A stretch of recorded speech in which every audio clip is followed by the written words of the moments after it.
Nagaan Waaqayyoo bakka jirtanitti isiniif haa ta'u kabajamoo daawwattoota televezyiinii mo'aa kun qophii keenya qophii xiinxala kitaabaati. Qophiin xiinxala kitaabaa torbanitti yeroo tokko kamisa galgala sa'aatii tokko walakkaa irraa eegalee kan isiniif darbu yoo ta'u qopheessitoonni qophii kanaa ana Eebbisaa Baayisaa fi buleessa koo hojjetaa wangeelaa Taarraqaa Barraati. Guyyaa irraa kitaabni xiinxaluudhaaf qabannee dhufne kitaaba humna waaqeffannaaf faarfannaa jedhu yoo ta'u kitaabni kun faarfataa Girmaa Kuusaa fi barreessaaf hojjetaa wangeelaa Taarraqaa Abarraan kan maxxanfamedha. Kitaaba ergaa guddaa of keessaa qabu waan ta'eef qabannee dhufne.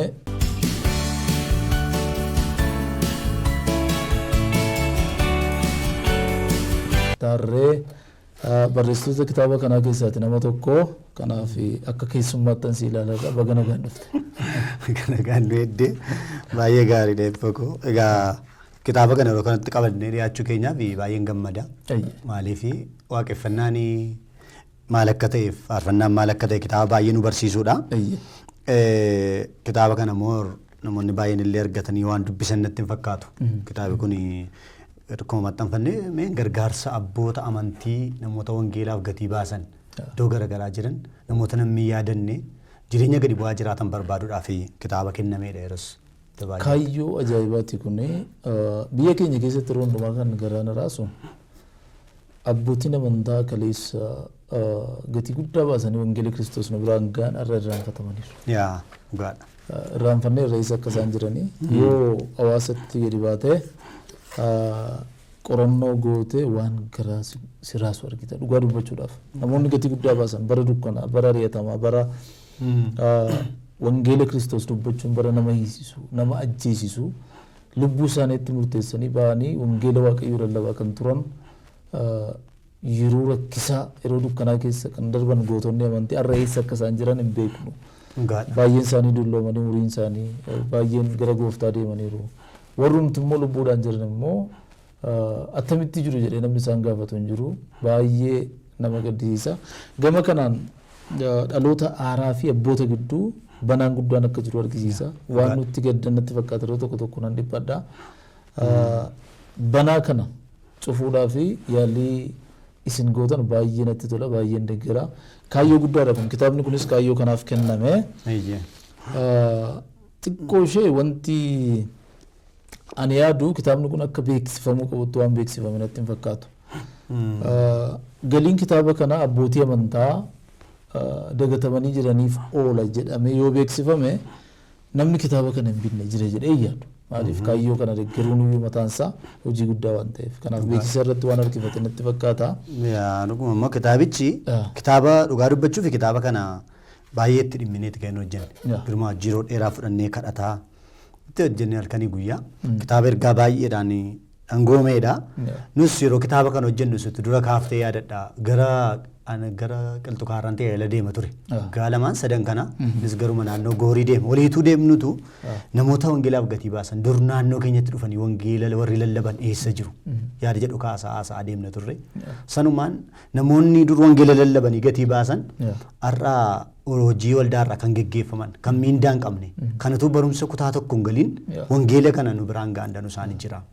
Gaafa qorachuutti jalqabnu namoota rakkinaan amma ammaatti manatti galan illee hin qabne. Gaggatamanii jiran danuu isaaniiti kan nu arganne. Sanaan egaa kitaaba kana qindeessinee gaafa qopheessinus satamma dhumarratti kaafte immoo xiqqoosee gama beeksisaatti hanqinni xiqqoosee tureera. Hojii kanarratti bobba'uuf tarii kallattii baay'eedhaani. Amma argate kitaaba kana jaallataniiru. Kitaaba kana iddoo tajaajila deemnu qaqqabannees deemaa turreerra. Akkuma beekamu ummatti dhufna gamaati teessee olaaltee wanta beekuu qabnu wantooti baay'ee wantooti hin baramne jiru. Wantooti xiyyeeffannoon itti kennamu qabu xiyyeeffannoo itti hin kennamne danuu isaanii waan jiraniif tarii namni barbaadee dubbisuuf hin arganne jedhee yaada. Baay'ee gaarii gara fuulduraa bal'inaan irratti hojjettanii nama hundumaa qaqqabsiiftu jedheen yaada nus baay'ee isin gargaarra. Waa'ee kitaaba kanaa wanta ani jaalladhe inni guddaan wanti jedhamu tokko jira yeroo baay'ee faarfannaan Oromoo kufeera jedhama. Yaadatta jedheen yaada bara 1990 gara dhumaa keessaa waan akka haara'umsa yookaan rivaayivalii faarfannaa tokkotu ka'e. Faarfattoonni faarfannaa ajaa'ibaa qabatanii ba'anii hojiin guddaan hojjetamee Finfinnee kana keessaa gaafa deemtu taaksii keessaa faarfannaa duwwaa dhageessa. Faarfannaa bareedaatu ture. afaan hundumaanuu jechuudha. Keessumaa gara 2002 seenee keessumaa yoo walakkeessa 2002 asitti immoo ilaalte iddoon faarfannaaf qabu gadi bu'aa dhufe hawaasa keessatti humna dhabaa dhufe faarfannaan. Deemee amma immoo sadarkaa kufaatii guddaa keessa jirudha jira. Actually teknooloojiin isaa jira. Qindeessuudhaaf maal gochuudhaaf meeshaa gaggaarii qabna. Sunuu ta'ee garuu faarfannaan amma faarfatamu humnaan qabu akka kan durii namoonni qeeqan baay'eetu jiru. Haala kana keessatti kitaabni kun ba'uunsaa namatti tola. Dhugaa dubbachuudhaaf tajaajilli faarfannaa irraanfatamee jechuu dandeenya. Dhugaadha. Argiteetta yoo ta'e yeroo gara istuudiyoo kanaa dhufne asaa dhufne nuuni hamilee ittiin faarfattootatti murteessinu hin qabnu jedheen dubbataa turre wajjin. Faarfannaan aartiidha. Aartii guddaadha faarfannaan. Wantoota baay'ee of keessaa qaba. Ati faarfannaa hojjechuudhaaf tarii sirraa anatu faarfannaatti dhiyaatan itti fakkaata. Tu dubbannu an faarfataan ture. Yaanis tureera. Kwaarii keessan ture. Qobaan kan keessa inaa kee baay'ee isaa dhageera. Tajaajilli faarfannaa kee amma akka ta'e nan beeka odeeffadheera. Sirra natu fooyya'ansa yoo xinnaa kan kaasettiidhaan maxxansiiseen ture. Dhugaadhas. So faarfannaa hojjechuudhaaf walaloo barreessuu qabda. Yeedaloo isaa immoo teessee hojjechuu qabda. Jechoota fayyadamtee haala artistik ta'een filachuu qabda. Isaaniifatti daqiiqaa 40 daqiiqaa 50 waltajjii irratti taasifnu faarfataan immoo toora 12 ergaa sana guutuu dabarsuuf itti gaafatama guddaa qaba. Itti gaafatamni kun immoo guddaadha. Kanaaf leenjii gaafata. Leenjiin faarfattootaaf biyya kana keessatti kennamu akkamitti ilaalta? Gaadha jiraayyuu jiraa jedheensi gaafadha. Baay'ee yaada gaarii kaaftee gama kanaa yoo dhufne waan lama gaa kaasaa dhufne gama kitaabichaatti gaa deebinu jeneraalii waa haasofne darbina gama waaqeffannaatiif gama faarfannaa. Amma gama lachuu kana yoo ilaalle gama faarfannaatti yoo ilaalle waldaa kiristaanaa keessatti faarfannaan maaliif kufee yoo jette ilaalcha faarfannaadhaaf waldaan kiristaanaa qabdutu kufaadha. Amma ati yoo wangeelaawwii taate yoo luba taate paasteris ta'e geggeessaa waldaa taate hin barattaa manumsa macaafa qulqulluutti. Koorsii teoloojiin fudhatta, akkaataa tooftaa lallabaan fudhatta, akkaataa geggeessummaan fudhatta, waan hundumaayyuu fudhatta. Garuu faarfannaadhaaf mana barumsaa macaafa qulqulluu keessatti koorsiin tokkoyyuu hin jiru. Gama waaqeffannaatiinis koorsiin tokkoyyuu hin jiru. Hanqinni guddaan gama kanaan mul'atu akka itti faarfannaan addunyaa kana biyya keenya keessatti akka inni gadi bu'u kan godhe keessaa isa kana rakkoo guddaan. Gama faarfattootaattis yoo deebitee ilaalte faarfattooti abbaan qaban kan si dhibu keessaa qaamni fedhe guddisee qabaa. Faarfannaan faarfattooti guddiseen qaban. Baay'ee nama gaddisiisa. Qaama isaan barsiisu, qaama isaan gorsu hin qabu. Waldaa kiristaanaa keessaa yoo ilaalte kaanaan egaa kwaarimatti galla tajaajila kamiyyuu. Iddoon tajaajilaan kamiyyuu ba'e eessa yoo jette gurmuu faarfattootaa keessa. Achi keessaa kwaarii keessa hin darbine yookaan gurmuu faarfattootaa keessa hin darbine taane tajaajilaan taatu. Achuma keessaatu guddataa dhuftee keessaa baata. Kufaatii kana keessa achi keessa waa tokko argita. Tokko gurmuu faarfattootaa kana keessatti qabiif ilaalchi jiru hin jiru. Waldaa kiristaanaa keessatti akka waan dirqama isaaniitti ilaalu. Inni lammaffaan gaafa kennaa faarfannaatiin keessaa baatu kennaa biraadhaan tajaajiluu jalqabdu lallabaa wangeelaa yookiis nama kadhataa raajis taatee ta'u geggeessaas ta'ee gaafa keeyaa baatu maal goota akka kennaa xiqqoo wayii keessaa ol baate wayitti fudhatta gurmuu faarfattootaa.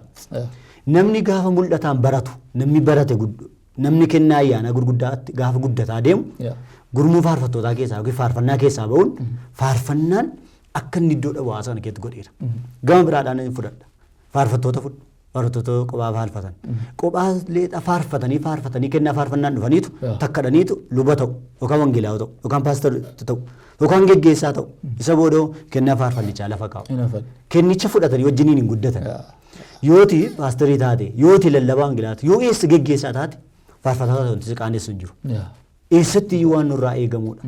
Musee yoo fudhanne Waaqayyo Musee eessatti faarfachiise dhuma tajaajila isaatti faarfachiise Waaqayyo.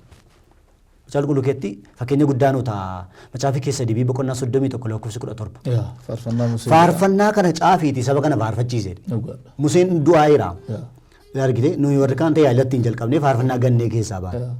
Museen Waaqayyo hin danda'ama dhuma irratti faarfachuun iyyuu ittiin xumuruuf. Yesuus Kiristoos tajaajila isa faarfannaadhaan xumure. Walitti qabee waaqeffatanii. Kun ilaalcha inni qabu faarfannaa keessatti rakkoo guddaa kaaseera. Baay'ee gaarii tarree yaadani barbaaduu fi sirraa eegumaa kaastee akkanatti fakkaatutti faarfannaa Oromoo waa lama tokko fiisee jedhee nama dhuunfaadhaan. Inni jalqabaa qabxatamma kaaste leenjiin ga'an hin jiru. Biyyoota addunyaa kana keessa iddoo adda addaatti faarfannaan akka bu'uuraatti kan inni ilaalamu. Sana hubachuudhaaf maal ilaaluun gahaadha.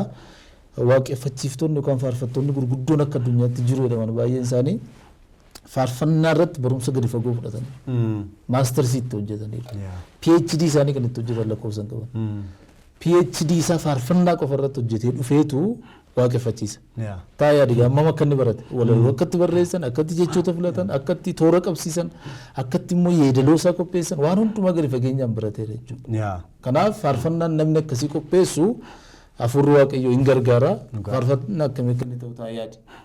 Biyya keenyatti immoo yeroo dhuftu kolleejjoonni teoloojii barsiisan gama kanaan dadhabbiin isaanii inni guddaan faarfattoota neglect godhanii. Biyya keenya keessatti immoo gaafa dhuftu leenjiif barumsi hin jiru. Kolleejjoonni teoloojii biyya keenya keessa jiran rakkinni isaanii inni guddaan faarfattoota neglect gochuu isaaniiti. Dagataniiru. Digirii ittiin hojjechuu, maastarsii PhD ittiin hojjechuu miti koorsii tokko lama kolleejjiin barsiisu baay'een hin jiru. Kun immoo kufaatii faarfannaaf sababii guddaadha.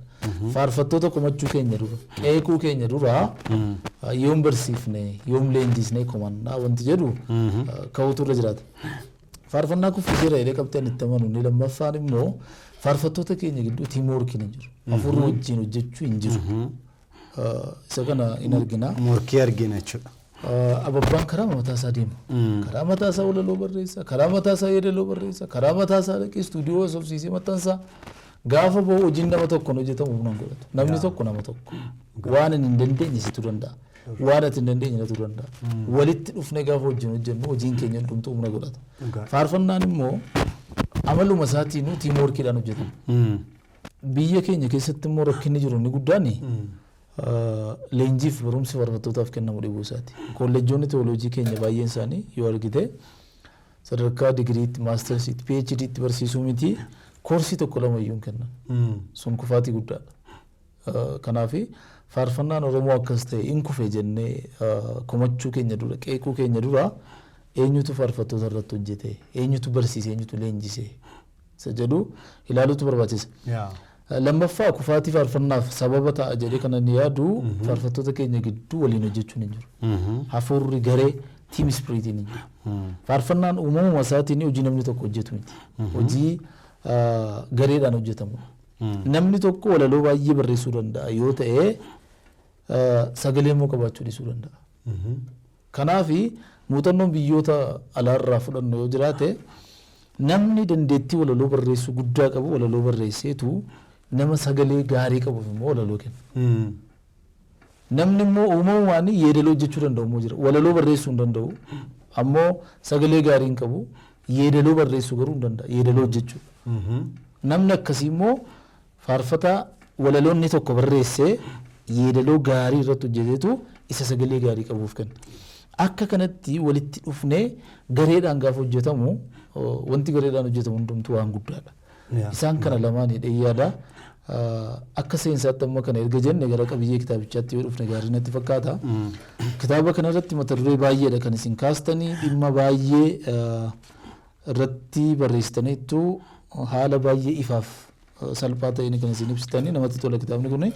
Kutaan jalqabaa waa'ee waaqeffannaati kan inni kaasu. Riik Waaren wabeeffattaniiti kan itti seentanii karaa guutuu hin taane yookaan karaa mudaa qabuun waaqayyoon waaqeffachuu dandeenya. Garuu garaa mudaa qabuun isa waaqessuu hin dandeenyu jedha Riik Waareni. Kun dhugaa dubbachuudhaaf jecha baay'ee ajaa'ibsiisaadha. Karaan itti waaqeffannuu fi garaan ittiin waaqeffannu gidduu garaagarummaa guddaan akka jirudha kan inni argisiisu.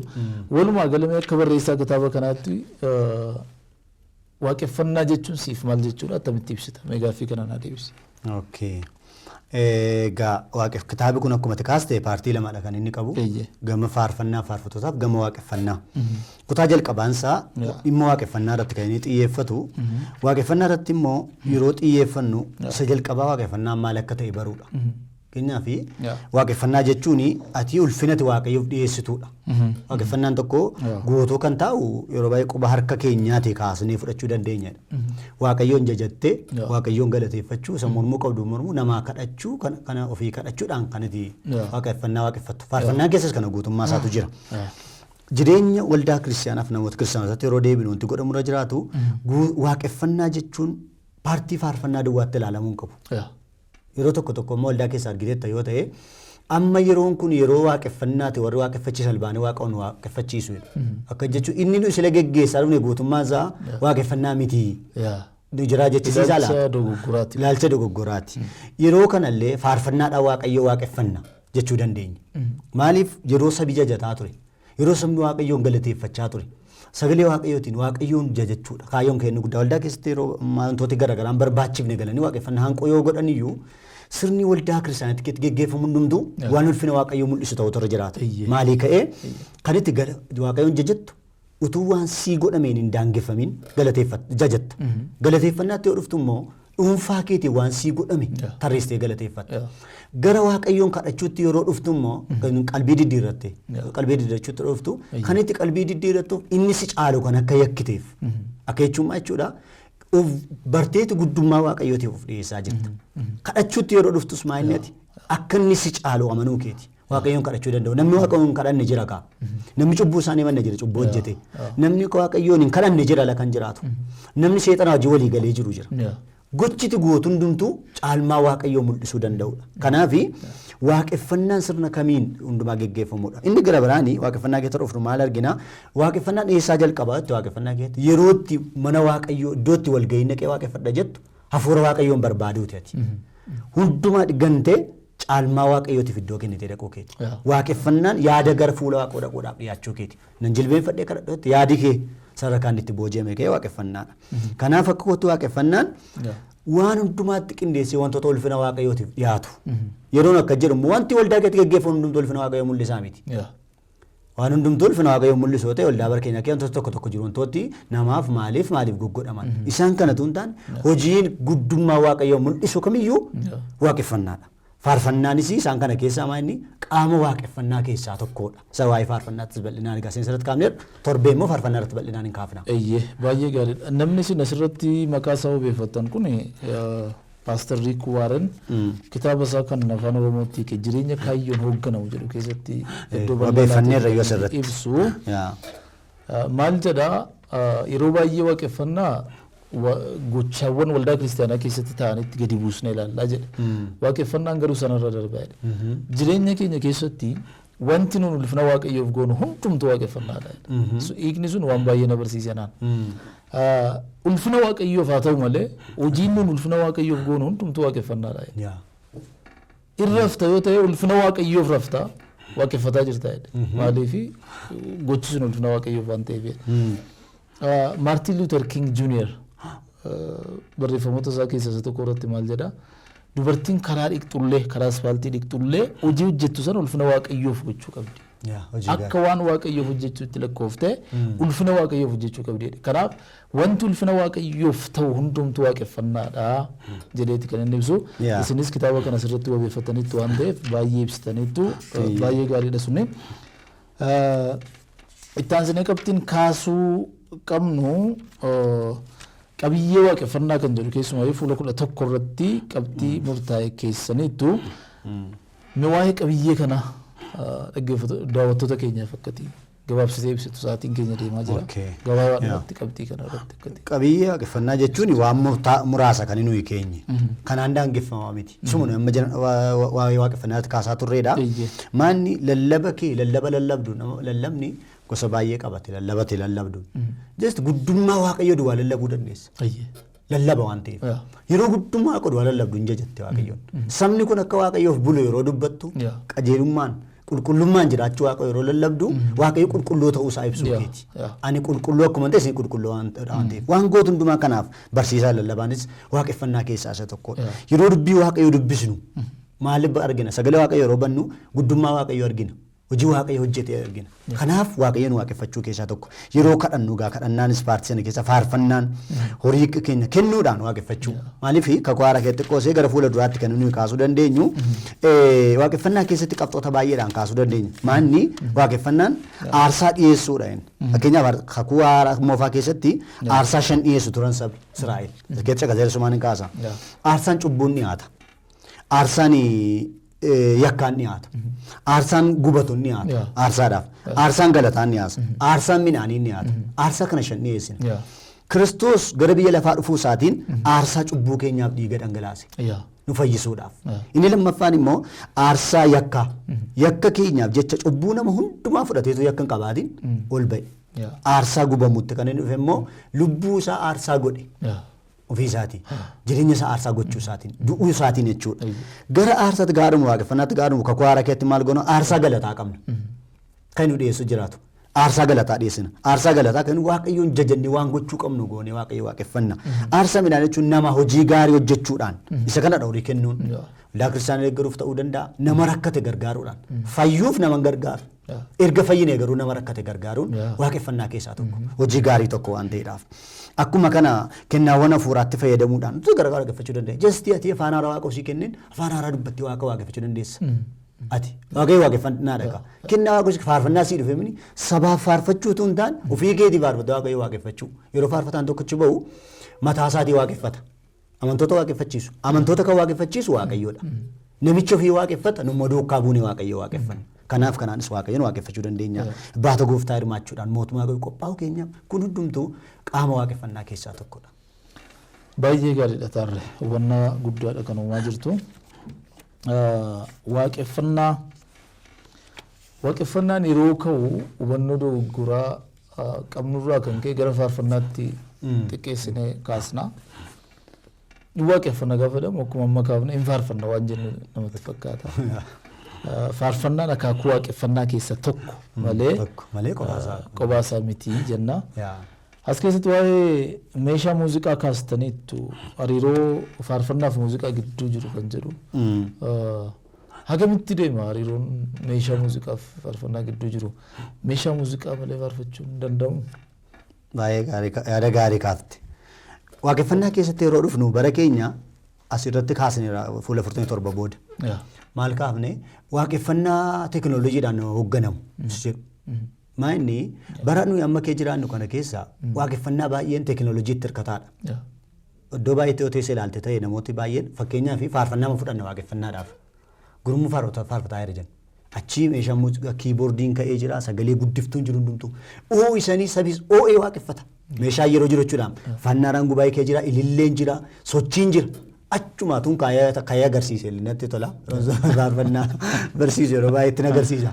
Otoo hundi keenya shubbifnee yoo taallee waaqeffataa jirrutu gidduutti ibsaan lip itti beddi. Inni olu taa'e lafuma dheetu asuma dhaabna.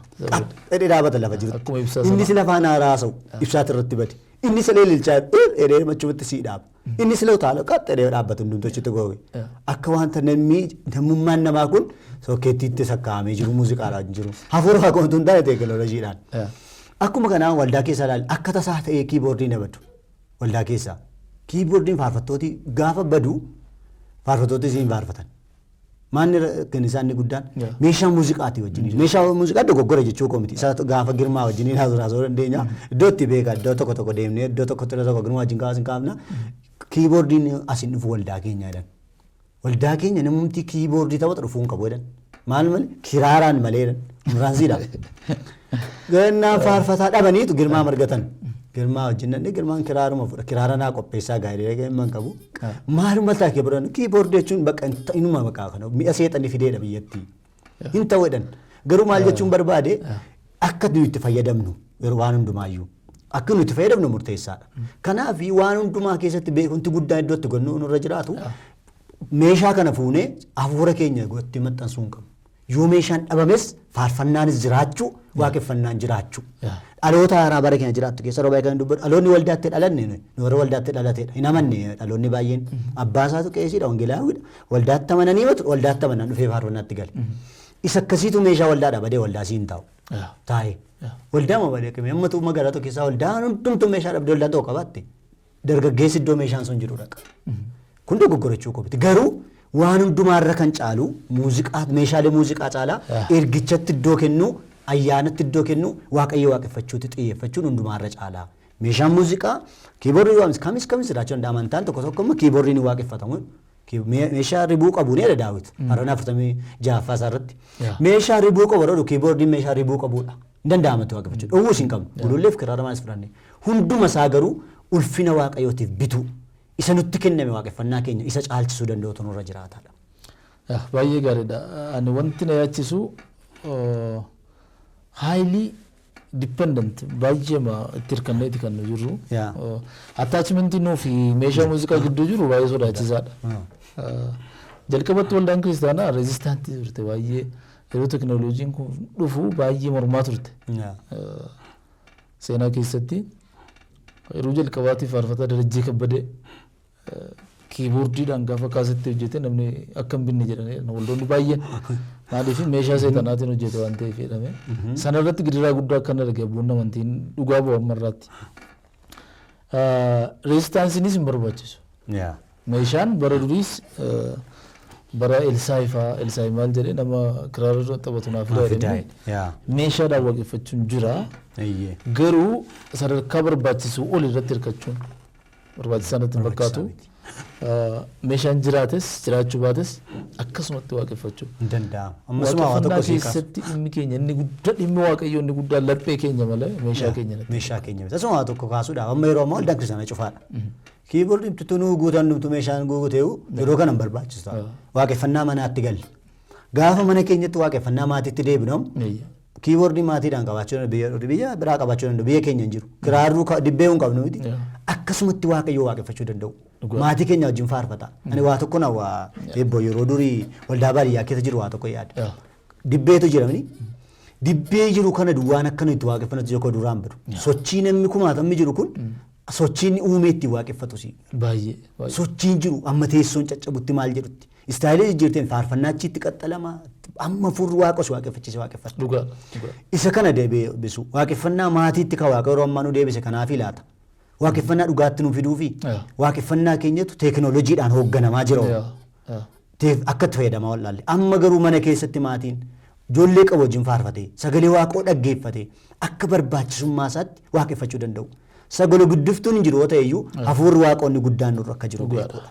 Isa kanaaf maatiin hundumtuu yeroo inni itti qobaatti waaqeffatu. Waaqeffannaa geggeessuuf maatiin murteessaadha. Kan waaqayyo keessatti argamu 2 yookaan 3 yoo taatanidha. 2 yookaan 3 jechuun maal jechuudha? Abbaa manaa fi haadha manaa wal fuudhanatu ijoollee kan qabu. 3 yoo ta'an mucaa tokko dabalatanii. Isaan immoo ijoolleen baay'eedha iyyuu.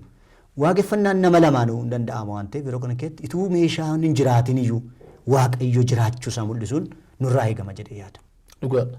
Baay'ee qabxii murteessaa kaastee keessumaa yeroo rakkina akkasii keessa gallee jirru kana keessatti yeroo itti waldoonni kiristaanaa cufamanii waaqeffannaan mana manatti deebi'e kana namni hundumtuu mana isaa keessaa kiiboordii qabaachuun irra hin jiraatu hin qabusi. Kanaaf ammatti waaqeffannaa teknooloojii irraa bilisa ta'e akka shaakalluuf gara sanatti waan deebine itti fakkaata. Isa kan akka carraatti ilaalluu qabna baay'ee. Dhugaadha ammoo. Na yaadadha akkuma tamma kaaste ijoollummaa keenyatti kiiboordiin hin jiru. Yoo baay'ate meeshaan nu qabnu kiraara ture. Kiraara ani ijoollummaa kottan taphachuu. Kashkashee immoo beektaas qorqee irraa hojjetanis kan akka taphatu. Ishee iyyuu hin qabnu nu kiraara duwwaa qabna turre. Ammoo waaqeffannaan galgalaa jira. Kadhannaa sagalee waaqayyoo dubbisuu sagantaa mandaraa jenna. Gaafa achi dhandhu meeshaa muuziqaa jiru garuu harka keenya rukkunneeti kan baay'ee waaqessinu. Iddoo lamatti faana jiru warri sagantaa gaggeessan na yaadadha. Iddoo lamatti jiranii warri gamana jirtan dura buutu warri gamana jirtan immoo booddeedhaan hordoftu jedhu. Isaan kun jalqaba faarfannicha kaasu warri kun immoo xinnoo biraafanii booddeedhaan itti fufu.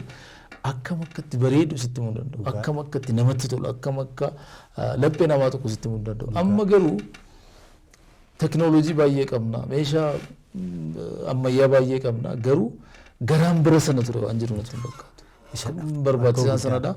Kanaaf mana keenya keessatti yeroo kana shaakaluu danda'u nurra jiraata. Waaqeffannaa akkasumatti of dandeenyee dhaabbannee of taanee waaqeffachuu danda'utu nurra jiraata. Sagalee waaqayyoo guyyaa guyyaatti dubbifachuu mana keessatti jechuudha. Walii wajjin macaafa qulqulluu qo'achuu. Keessumaayyuu qonna macaafa lallaba duwwaayyuu miti amma baay'ee kan nu barbaachisu galgala yeroo hundumaa walitti fufiinsaan sagalee waaqayyoo qo'achuu mana keessaa. Namni macaafa qulqulluu qo'achiisuu danda'u haa qo'achiisu. Inni waaqeffachiisuu danda'u faarfannaadhaan dura bu'uu danda'u faarfannaadhaan haa dursu. Mana keenya keessatti waaqeffannaa waaqayyootti urgaa'u foolii gaarii qabu shaakaluudhaaf amma carraa qabna. Maatiin baay'een akkas gochaa jira jedheen abdaddaa. Warri immoo shaakala kana keessa hin jirre ammaa jalqaban akka isaan jalqaban galgala yoo xinnaate daqiiqaa 30 amma sa'aatii tokkotti yeroo hin caalle yeroo hundumaa walitti dhufanii kennaa keessa isaanii jiruun wal tajaajilu. Inni lallabuu danda'u lallabuu, inni faarfachiisuu danda'u maatii keessaa faarfachiisuu. Akkasittiin akka kennaa nuu kennametti mana keenyatti waaqayyoon waaqeffachaa yericha dabarsinu dhaamsa jedhu dhaamuun barbaada. Baay'ee yaada gaarii kaaftee eebbooko. Yaani haalli kun hin darba. Waaqayyo wajjin jiraachuun garuu murteessaadha. Namni baay'een waa tokko yaadutu irra jiraata. Manni qulqullummaa waaqayyoo ana mataa kooti jedhee yaadu. Iddoon hafuurri waaqayyoo buufatu ani kitaaba keessaa macaafni qulqulluun eenyu naan jedha. Sirriitti waa tokko yaadadha yeroo hundumaa. Bara kakuu moofaa sabni Israa'el waaqayyo sanu gararraa jiru jedhanii waaqeffatu. Yesuus Kiristoos gaafa dhufu immoo nama ta'e nama wajjin waan jiraate waaqayyo isaa nama wajjin jiru harka qabanii waaqayyo wajjin walduu haasa'u waaqayyo wajjiniin haasa'u raajiitu hin taane waaqayyotu qaama namummaa uffatee nama fayyisuu jalqaba. Gaafa Kiristoos gara waaqaatti achi ol ba'u immoo hafuura qulqulluutu nu dhufe. Hafuura qulqulluun immoo nu keessa ta'a. Inni kun hafuura abbaa jedhee waaqayyo waamatu isa nu keessaa dammaqsu. Isa nuu kadhatudha. Kanaaf manni qulqullummaa waaqayyoon uummataa keenya akka ta'e barree yeroo hundumaa waaqayyoon waaqeffachuu danda'u tunurra jiraata. Mana keenyatti yeroo bal'u yeroo baay'ee maatiin baay'een waaqeffachuun beeka walii wajjin. Rakkinumti maatii rakkinni guddaan walii wajjin waaqeffachuu dadhabuudha. Sagalee waaqayyoo walii wajjin dubbisuu dadhabu. Wal gorsuu dadhabuudha bara keenya ummati. Yeroo kana keessa sagalee waaqayyoo walii wajjin qo'achaa waaqayyoo walii wajjin kadhachuun murteessaadha jedhee dhaama gama kun. Tole tarree galatoomii egaan kabajamtoota daawwattoota keenyaa guyyaarraa kitaaba humna waaqeffannaa fi faarfannaa jedhu kan obboloota keenya barreessaa Taarraqaa Abarraa fi faarfataa Girmaa Kuusaan qophaa'eetiin qalaa jirra. Xiinxala keenya kutaa tokkoffaa kan torban kanaaf qabannee turre asuma irratti xumurraa. Kutaa lammaffaa torban dhufu itti fufnaa amma torbanitti bakka jirtan hundumaatti nagaa fayyaanni waaqayyoo isiniif haa baay'atu nagaan tura.